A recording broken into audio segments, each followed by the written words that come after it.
นี่บางคนลิจุบัดแดดนี่ทางขยะก็แดดปลึงอยู่บัดพี่น้องนี่ยังพอจะปลิงกลางบางคนนี่คือลำทาโอเราโกเมนเดบางคน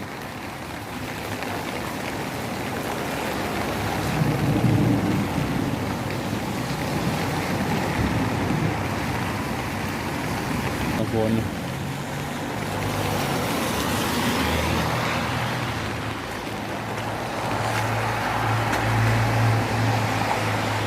นู่หัวโกนมาซอยนี่ลิกต้องเอาหัวโกนคุณดอลเราต้มนะหัวโกนนี่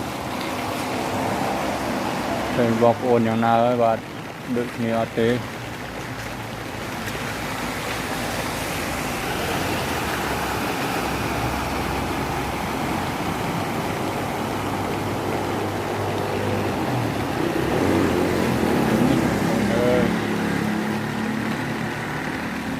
น้องเพื่อนนี่มาทำดาวพงมา